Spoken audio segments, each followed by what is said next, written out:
Sobat Bisnis, berjumpa kembali dengan Ngeklik, obrolan politik yang menggelitik. Bersama saya, Ririn Okta, dan saya Stefanus Arif Setiaji. Kita kali ini berdua karena memang narsum-narsum kita belum confirm.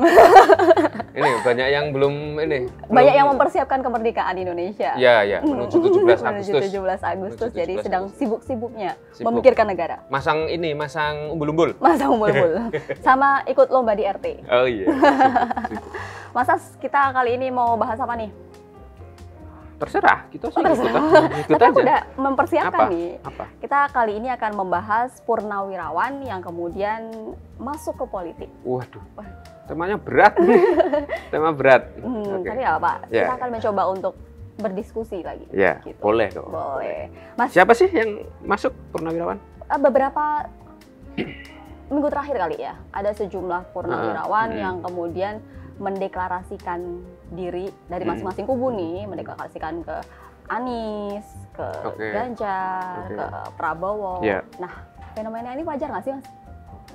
Ya kalau purnawirawan ya, dalam konteksnya purnawirawan ya wajar aja. Dia kan sudah bukan lagi perwira, bukan lagi orang yang aktif di militer gitu. Jadi wajar lah kalau misalnya mereka membuat satu komunitas gitu, sama lah kayak relawan-relawan pada umumnya gitu ya. Kayak misalnya sebenarnya kalau kita lihat ya fenomena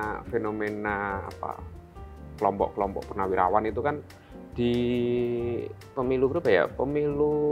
Ya mungkin sejak pemilu era langsung ya. Sejak pemilu era langsung itu sudah ada. Oh iya, yang langsung. Yang langsung ya, berarti ya. dari 2004 kan. Dari 2004 waktu ada pemilu Pilpres, pemilihan presiden secara langsung, ada kelompok-kelompok mereka yang purnawirawan membentuk komunitas, membentuk kelompok, kemudian mereka mendukung pasangan, salah satu pasangan, salah satu pasangan yang juga gitu. Belum tentu berasal dari purnawirawan. Ya bisa, tapi kebanyakan biasanya link di militernya pasti ada lah. Ada katut gitu ya? Iya, kalau misalnya gini, kalau masih ingat misalnya 2014 gitu. Ini kita agak bahaya ngomongin purnawirawan. Gak apa-apa. Ini berdasarkan sejarah kan? Iya. Jadi agak khawatirkan kalau ngomongin. Khawatirkan programnya hilang atau masa saya hilang? Saya yang hilang nanti. Programnya hilang, saya juga hilang gimana juga, nggak asik ya.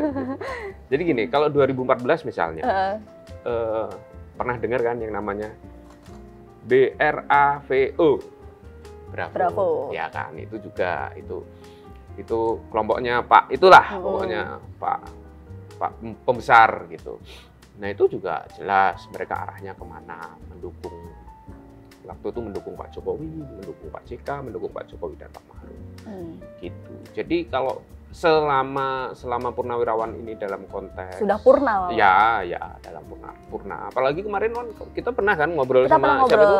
Pak Andika. Nah, Pak Andika Perkasa juga beberapa bulan purna ya, gitu setelah 6 bulan mungkin ya, setelah 6 bulan dia lepas dari jabatan militer, dia meneguhkan dirinya untuk kemudian masuk ke partai politik begitu. Belum mendeklarasikan masuk sih, tapi sinyalnya sudah ada. Tapi kalau dilihat dari perjalanan tadi Pilpres dari Pilpres langsung hingga saat ini atau menuju 2024 dengan adanya pendukung dari purnawirawan ini akan memberikan dampak signifikan nggak sih pada elektabilitas capres yang didukung? Elektabilitas ya, kalau elektabilitas secara langsung sih menurut saya enggak. Menurut saya enggak. Purnawirawan ini lebih kepada ya tergantung purnawirawannya ya. Kalau memang purnawirawannya orang-orang yang punya sudah berbintang-bintang gitu. Dan ini dia memang dia misalnya gini. Dia misalnya ada di top list teratas sebagai tokoh yang mungkin dinilai oleh dulu publik. Ketika masih terjun di dunia TNI maupun Polri memiliki pengaruh dalam kinerjanya gitu ya. Ya, atau misalnya setidaknya gini. Kayak misalnya gini, calon presiden yang sekarang yang purnawirawan kan cuma satu, Pak Prabowo. Kan? Iya. Pak Prabowo itu dalam berbagai macam survei sejak dia berkecimpung pertama kali sebagai di pemilu, dia selalu ada di top list gitu. Baik itu waktu pemilu berapa 2009 waktu dengan Bu Mega, 2014, 2019, bahkan sekarang menuju 2024. Artinya nama Pak Prabowo paling kuat. Itu kan. Tapi setelah itu kan tidak ada lagi. Misalnya misalnya kayak purnawirawan kayak Pak Tito itu juga masuk. Nah, kalau dia masuk dalam kelompok-kelompok itu pasti akan berpengaruh. Artinya kelompok-kelompok itu tuh kelompok berpengaruh ya. Maksudnya dia ketika disurvei oleh publik penerimaannya bagus gitu. Kayak Pak Tito itu termasuk bagus, Pak Tito Mendagri itu. Terus siapa lagi? Purnawirawan yang secara secara posisi dia sempat menarik, misalnya kayak Pak Gatot Nurmantio kan, itu mantan Panglima TNI. Terus Pak Muldoko gitu. Jadi yang menariknya kan gini, mereka ini para purnawirawan itu biasanya mereka punya komunitas, Mbak Riri. Gitu kan, mereka punya komunitas, mereka punya ya macam-macam lah pokoknya. Biasanya komunitas satuan atau kemudian mantan-mantan gitu loh, mantan satuan. Di sosial masyarakatnya juga mereka punya, ada. Ya. Nah, kalau misalnya mereka aktif di sana, ya pasti yang bisa dimanfaatkan kan ini gitu. Maksudnya memanfaatkan jaringan di tiap aktivitas sosial masyarakatnya dia. Dan kadang juga mereka kan setelah purna juga aktif di beberapa organisasi gitu ya. Organisasi lepas dari purna tidak terikat dengan. Tapi bahwa kalau misalnya apakah langsung berpengaruh terhadap elektabilitas misalnya, saya rasa kecil sekali pengaruh mereka. Bahwa mereka punya kuasa, bahwa mereka punya kuasa, mereka punya relasi, itu pasti bagus gitu. Tapi kemudian mungkin untuk menaikkan elektabilitas bisa saja kecil gitu, tapi untuk memberikan pengaruh kepada purnawirawan, sesama purnawirawan bisa jadi. Ya bagaimanapun kan militer itu kan komando ya, militer itu komando. Jadi ketika misalnya saya pensiunan militer nih, saya menjatuhkan pilihan kepada calon A ya, mungkin rekan-rekan saya yang dulu satu alma mater gitu misalnya, satu lighting gitu, itu bisa saja terjadi. Ngomong-ngomong tadi soal komando nih, ini kan ada purnawirawan dan juga ada kemudian yang masih aktif. Apakah kemudian akan mempengaruhi juga karena satu komando nih kayak yang mungkin sekarang jadi para tentara atau polisi yang masih aktif ini, apakah bisa mempengaruhi mereka, kemudian juga mempengaruhi kinerja dalam nanti menjalankan pemilu 2000? Nggak usah jadi purnawirawan. Oh gitu? Serius, nggak usah jadi purnawirawan. Gini, misalnya gini, pensiunan pensiunan pegawai negeri sipil aja misalnya, dia punya jabatan tinggi,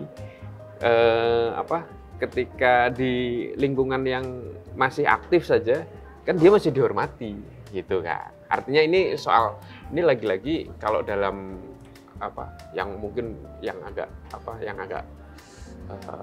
istilah yang agak sempat mencuri perhatian publik kan soal relasi kuasa. Soal relasi kuasa. Jadi tidak perlu dia harus menjadi purnawirawan gitu ketika dia pokoknya ketika pegawai negeri misalnya dia punya jabatan tinggi pun mungkin dengan yang aktif-aktif ya masih ada lah sedikit tektok itu pasti ada, apalagi ini yang tentara yang secara komando ya kan, secara komando jelas begitu. Oke, Mas, tapi berbicara soal purnawirawan yang kemudian mau masuk ke politis gitu kan, selain mereka memiliki ketenaran gitu kan, biasanya kan juga yang kita lihat adalah purnawirawan yang memiliki pati gitu ya, udah pejabat tinggi dulunya gitu kan, itu pasti memiliki ketenaran gitu kan. Selain ketenaran kan juga karena selama dia bekerja adalah di kemiliteran, TNI maupun polisi gitu kan, memiliki strategi, terus habis itu juga memiliki keahlian dalam mengkomandokan. Ini adalah menjadi nilai plus bagi calon-calon politisi dari purnawirawan nggak sih, Mas? Jadi saya pernah ngobrol dengan salah satu jenderal purnawirawan gitu.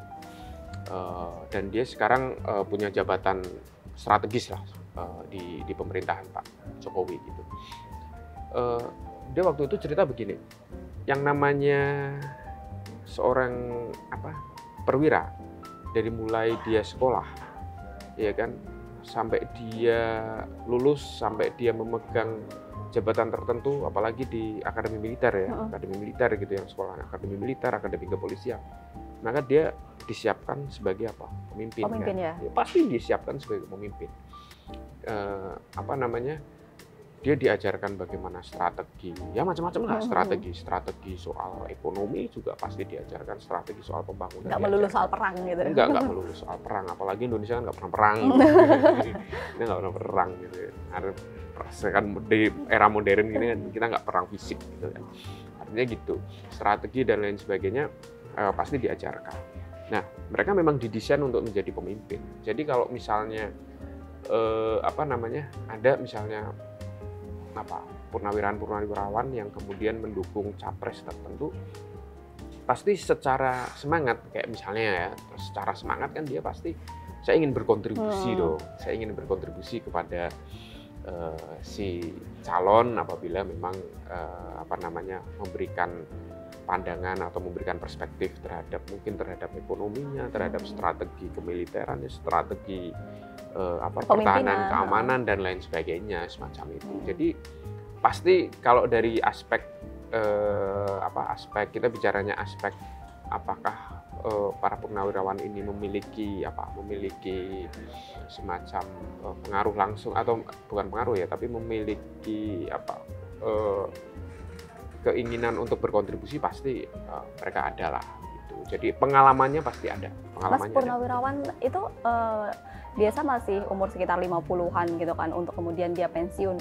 Di tentara kan sekarang berapa ya? 58 pensiun. Tentara ya. Dan biasanya kalau kita dilihat dari beberapa sejumlah purnawirawan kan fisiknya masih kuat gitu kan. Dan mungkin mereka juga ada salah satu pilihan kemudian untuk berkontribusi kepada negara dengan fisik dia, pemikiran dia masih banyak gitu. Salah satu jalannya berkontribusi melanjutkan kontribusi dia kepada negara adalah dengan politik ini gitu ya. Tapi kebanyakan begitu. Tapi kalau kita melihat dari sejarah ini kan, kalau dulu kan ada yang namanya Dwi Fungsi ABRI, dengan banyaknya kemudian purnawirawan yang terjun kepada lingkup pemerintahan ini, apakah ada kekhawatiran bahwa akan menghidupkan kembali Dwi Fungsi ABRI? Aduh, Dwi Fungsi ABRI berat lagi. Saya khawatir. Ini jawabannya. Saya salah jawab bisa ini nih. Jadi gini, sebenarnya gini, apa namanya? Kalau bicara sejarahnya peran mengapa militer itu kemudian ada di dalam pemerintahan politik lah. Politik Indonesia itu kan memang tidak lepas dari perjalanan relasi yang dulu-dulu lah ya, bahwa mereka juga bagian kan, kalau tentara gitu-gitu kan, mereka bagian dari merebut kemerdekaan, perjuangan. Nah, kan mereka bagian dari itu, revolusi kemerdekaan lah. Nah, kemudian dari situ, kalau boleh dibilang kan, mungkin awal-awal mungkin tahun-tahun, saya nggak tahu persis ya, tapi kalau dari beberapa literatur itu, mungkin dari beberapa kajian itu, setidaknya sejak 1958 mereka sudah mulai ada peran di sana. Jadi artinya kehadiran mereka itu memang tidak bisa dilepaskan dari perjalanan sejarah Indonesia yang panjang gitu. Dan kalau kita melihat dulu juga ada yang undang-undang yang memang secara khusus ya, undang-undang kedaruratan kalau nggak salah ya, itu yang memang mengatur bagaimana peran militer terhadap dalam politik atau pemerintahan gitu ya. Dalam politik, dalam pemerintahan semacam itu. Jadi kalau sekarang ya, bahkan sekarang saja kita bisa melihat di beberapa kementerian misalnya. Kok suaranya jadi pelan sih? Jadi pelan ya suara saya. Saya agak khawatir serius ini temanya, aduh. Besok ganti tema deh, cari tema jangan yang ngeri-ngeri ini dong. Kita udah siapkan. Tenang saja. Temanya ngeri. Soalnya saya bukan orang tentara. Saya bukan orang. Tapi ini bajunya loreng-loreng. Kayak polisi ya. Kayak polisi, baju saya kayak polisi. Iya gitu. Jadi gitu, Rit. Saya melihatnya lebih kepada memang relasi sejarah lah, relasi panjang gitu. Dan memang Indonesia berhasil misalnya sejak reformasi ya. Sejak reformasi itu kan 99 gitu, peran tentara itu mulai apa istilahnya, dieliminasi. Misalnya sejak kalau nggak salah di parlemen itu kan sudah tidak ada lagi yang namanya siapa itu fraksi ABRI. Kalau dulu kan ada fraksi ABRI kan. Di era mungkin udah lama lah, sebelum 99 itu kan ada fraksi ABRI gitu, yang menunjukkan bahwa peran difungsi ABRI-nya coba untuk dihilangkan gitu. Tapi pada faktanya kalau kita melihat sekarang ini justru banyak posisi-posisi yang kemudian ya memang seharusnya yang memegang adalah orang-orang militer gitu, orang-orang yang memang dia punya kemampuan di sana, gitu ya? punya keahlian di sana gitu. Jadi bahkan sekarang ada posisi-posisi di kementerian yang kemudian kementerian atau lembaga? Iya, kementerian lembaga yang kemudian diisi oleh militer gitu. Jadi bahkan ya kebanyakan juga purnawirawan kan. Jadi atau kemudian ditugaskan gitu ya? Ya ditugaskan. Ya karena ya bagaimanapun kan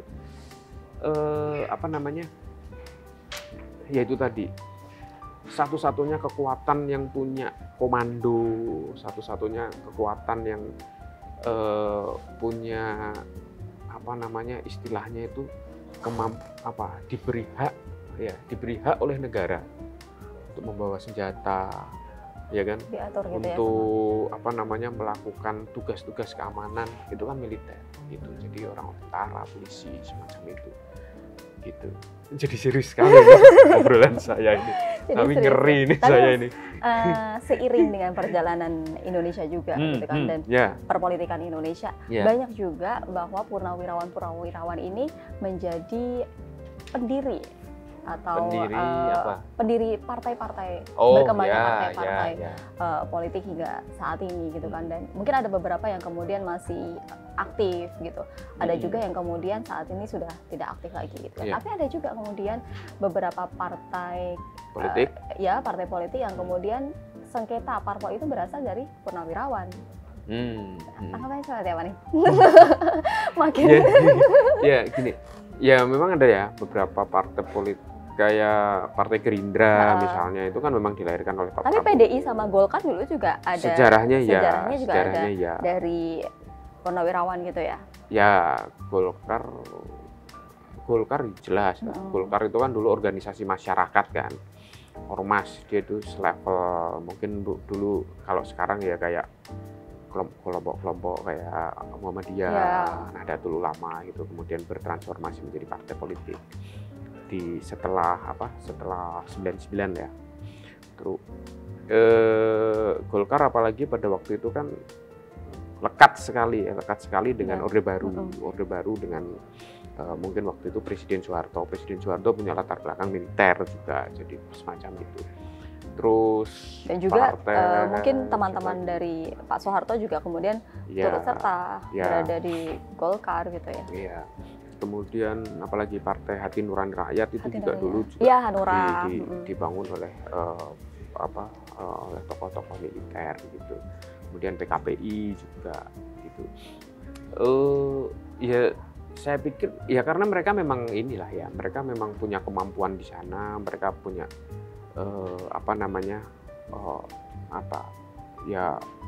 mampu kalau karena itu tadi ya latar belakang mereka sebagai militer. Orang yang punya cara berpikir strategis dan lain sebagainya ya. Tapi keberadaan parpol menjadi sangat oke. Para beberapa pendirinya kemudian juga turut serta juga purnawirawan lain yang bergabung dalam partai politik. Mempengaruhi nggak sih dari kinerja partai politik? Contohnya adalah visi misinya atau kemudian cara mengorganisir dari anggota partai gitu.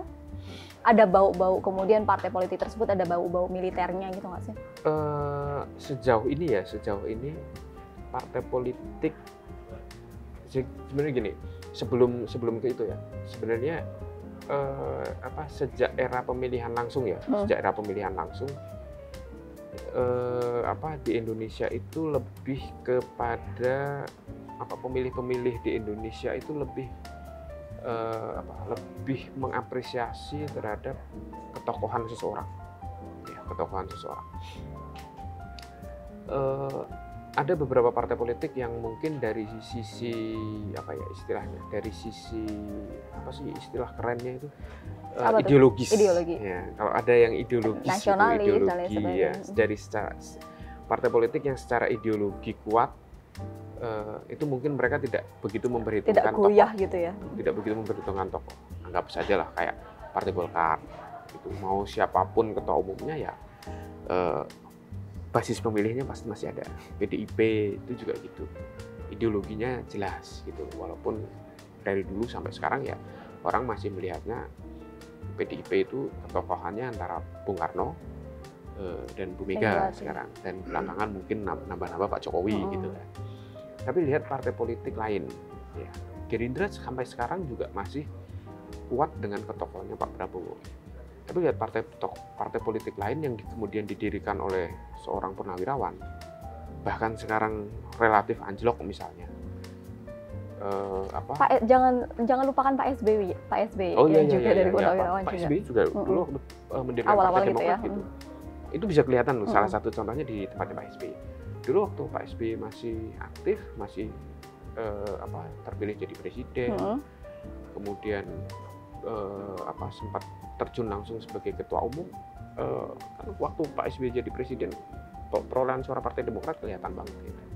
Kemudian mereka turun. Artinya ketokohan itu penting. Kalau melihat dari data keturunannya itu kemudian dialihkan dengan purnawirawan satunya, yaitu adalah si Pak Prabowo gitu kan, dengan hadirnya Pak Prabowo dengan Bu Megawati. Ya, tapi gini, aku cuman melihatnya ya kayak Pak Prabowo itu kuat gitu dari aspek dia sebagai tokoh militer yang kemudian mendirikan partai politik dan berhasil.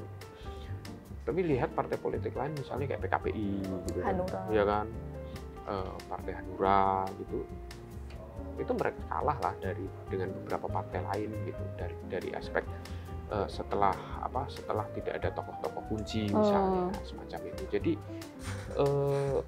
ya bahwa purnawirawan ini semacam menjawab bahwa keberadaan purnawirawan itu memang tidak serta-merta memberikan mendongkrak elektabilitas, mendongkrak popularitas sebuah partai politik atau seorang calon presiden, bahwa nanti mereka akan tokoh-tokoh itu akan menyokong, memberikan benteng bagi pemimpin-pemimpin terpilih, ya pasti akan semacam itu. Jadi jangan lupa Pak Presiden Jokowi sekarang ini tuh termasuk di belakangnya juga termasuk yang dikelilingi orang-orang militer yang sangat Luhut Binsar Panjaitan, yang sangat kuat, Pak Luhut, Muldoko. Pak Muldoko, kemudian Pak Tito Karnavian, Pak Tito semacam itu. Jadi dulu juga sebelum ada sekarang tambah Pak Prabowo gitu. Jadi peran mereka memang, menurut saya peran purnawirawan itu ya memang harus diakui dalam konteks sekarang ini, ya dalam konteks politik Indonesia yang sekarang, peran mereka memang tidak bisa diabaikan gitu. Kalau misalnya misalnya kayak tadi ya pertanyaannya Ririn soal dwi-fungsi ABRI, yang akhirnya apakah berarti kalau dwi-fungsi ABRI kan kayak menghilangkan peran militer secara keseluruhan gitu.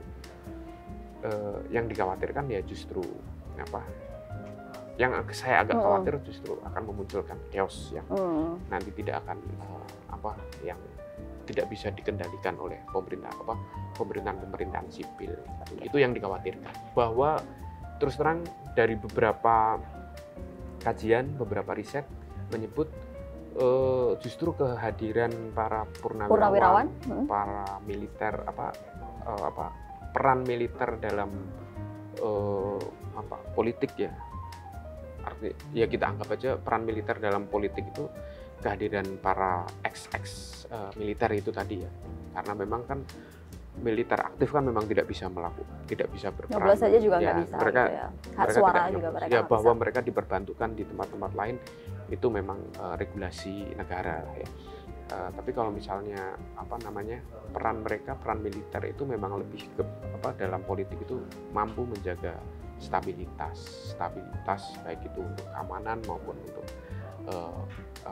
kegiatan pembangunan yang lain-lain. Oke. Gitu Nah, sih. kalau beralih dari purnawirawan di partai politik gitu kan, ada juga sejumlah purnawirawan yang kemudian dia berhasil dalam pilkada, sebut saja Pak Edi di Sumatera gitu kan. Nah, kalau kita melihat dari sosok Pak Edi dalam melakukan pemimpin, karena dia memiliki berarti memimpin sebuah wilayah gitu kan. Kalau kita melihat dari sisi kinerja dia, ataupun kemudian gaya kepemimpinan dia, apakah kemudian juga cukup berhasil dengan latar belakang dia, kemampuan dia dalam strategi militer yang tentu tidak lepas dari strategi militer yang dia miliki gitu? Saya nggak mau mengatakan bahwa keterpilihan Pak Edi Rahmayadi misalnya sebagai contoh di Sumatera Utara itu murni karena dia sebagai seorang purnawirawan, ya kan. Saya mau sedikit mengabaikan soal itu, tapi keterpilihan seorang dalam sebuah kontestasi politik itu kan pasti dia kan diusung oleh partai politik, ya kan? Koalisi dia gitu ya. Diusung di daerah pun politik, pula gitu. Kemudian basis partai politik itu kan pasti memperhitungkan basis pemilih di sana, Baru kemudian soal ketokohannya. Pak Edi Rahmayadi jauh sebelum menjadi Pangkostrat gitu ya, Panglima Komando atau apa itu saya lupa itu, dia pernah menguasai wilayah, ya kan, zaman ketika dia dulu menjabat gitu ya. Pangdam kalau nggak salah, dia pernah menjadi Pangdam. Artinya secara kedekatan penguasaan wilayah ada, kedekatan dia dengan tokoh-tokoh masyarakat. Secara geografis dia. Ya, kedekatan dia dengan tokoh masyarakat setempat pasti ada. Jadi itu bahwa setelah itu kan setelah dia lepas dari militer kemudian dia berkarir menjadi gubernur semacam itu kan karena 3 aspek itu tadi yang sudah ada lah ya, dari sisi dia diusung partai politik, kemudian dari sisi melihat basis wilayah sama ketokohan itu tadi. Nah, kalau misalnya bagaimana berhasil ya dari sisi kinerjanya gitu. Ya tentu kan banyak aspek ya. Kita nggak bisa mengatakan bahwa dia berhasil atau tidak gitu. Tapi daerah-daerah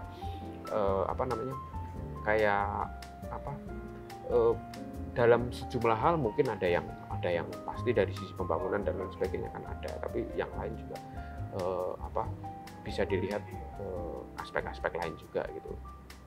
Saya sih selalu percaya bahwa dalam konteks pemilihan itu, dalam konteks pemilihan presiden, pemilihan kepala daerah, kita sudah tidak lagi melihat dia sebagai latar belakangnya dia sebagai militer atau dia dulu apakah dia orang berlatar belakang militer atau sipil gitu. Dalam konteks sekarang ya mestinya sih begitu. Bahwa kemudian ada orang-orang di belakangnya yang memang berbasis militer yang masih mendukung, ya itu sebuah fakta yang itu sebuah fenomena yang memang harus kita terima, karena itu tadi kehadiran militer ataupun kehadiran purnawirawan di dalam politik Indonesia apalagi dalam perjalanan panjang Indonesia ini memang tidak bisa diabaikan, dan ini mampu menjaga itu tadi stabilitas politik, stabilitas keamanan gitu.